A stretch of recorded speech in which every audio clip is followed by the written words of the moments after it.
Okay, so we're going to start a drawing project, and today we're brainstorming at home and taking pictures. And so if you look at my examples, you can see 3 different objects that were chosen.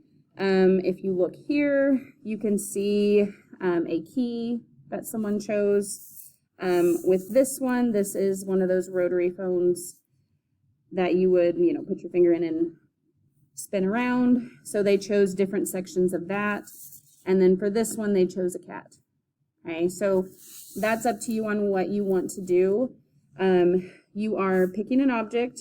We're going to do 12 drawings of them. They're small drawings. They'll be 3 by 3.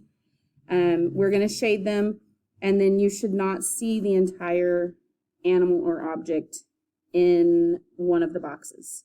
Okay, so what your assignment today is to select an object. I would select something that you like. I'm just going to use a pair of scissors to show you.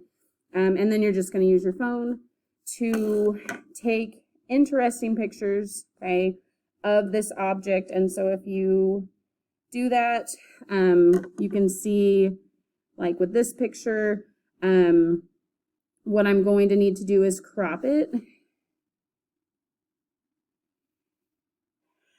to make this a square, okay, and we will eventually print these, but you need to have 12 images similar to this. So take pictures of different things, change the position, look at them differently.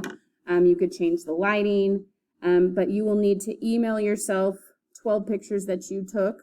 Okay, you could take more if you wanted to and then select from that, and then those will go on your slide.